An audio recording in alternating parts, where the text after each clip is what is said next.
for the company overview.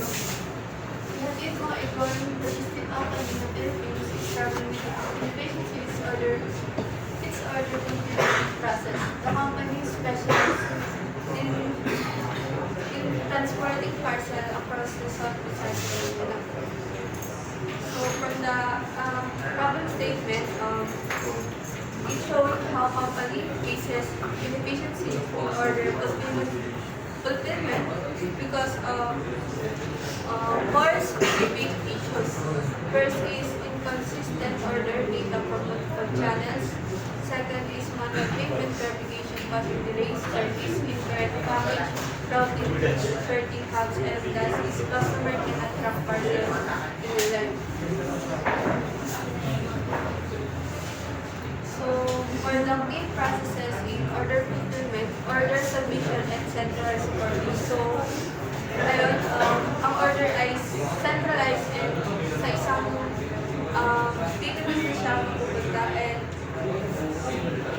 and sa isang system. Next is automated payment verification. Hindi na manual checking ang mga payments. And next is barcode generation, scanning. Fourth is automated regional hub routing. 5 is delivery rider assignment. 6 is real-time tracking application para ma-track ng mga user yung mga order nila na real-time and walang delay. And last is delivery confirmation and process completion.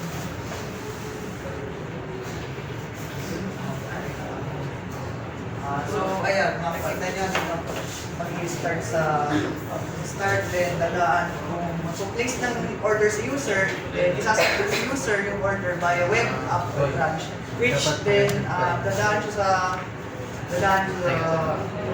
API, and then i-connect siya sa central database para mag-payment verification via API. Dito naman meron din tayo para which notifies the rejection of orders if insufficient, and tutuloy siya sa generate digital receipt and barcode kapag sufficient yung pambayad. Then, meron ito, yung encoded receipt and barcode naman is dadaan naman siya sa scan package barcode, which then, pag i-scan to is ililipat to sa, i-ship, may gateway tayo which dadaan siya sa and then i-ship siya sa nearest hub. Tapos, dadaan ulit sa i-assign sa delivery rider with the corresponding criteria. And then, i-notify si user na yung order is off for delivery. Then, i-update real-time tracking via API. Then, i-notify ang customer package na papunta na. Then, message and is i-notify yung user package is our delivered.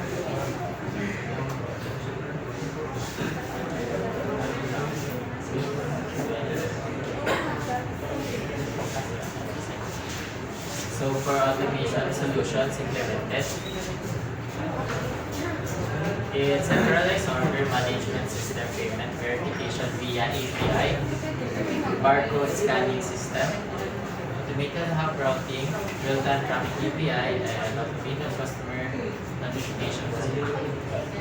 For justification of the proposed DPMN model, first, centralized data and payment automation replaces manual and central database and order management APIs to ensure data consistency across all channels. Also, utilize a payment verification API to eliminate manual processing delays, allowing for instant order transition without errors. Second, we have precise in logistics and routing. It implements barcode generation and scanning to remove human error in package identification. Third, enhance customer transparency. It integrates a real-time tracking API so customers can monitor their orders in logistics and delivery weeks. Last, for number 4, expected operational outcomes. have efficiency and accuracy, which is efficiency, faster processing time by manual bottlenecks. Accuracy, significant reduction in misrouted shipments through system-led sorting. And last, satisfaction. Higher customer trust through real-time visibility and communication. So, for conclusion, as analog, error-free, faster, and reliable. The proposed PPMN model reduces manual errors, standardized order processing, and improves customer transparency by integrating automated payment verification, barcode routing, and real-time tracking systems. For expected benefits, by implementing PPMN, Hatid mo is expected to achieve faster order processing, reduce human errors, accurate hub routing, real-time customer tracking, and last, improve customers' satisfaction.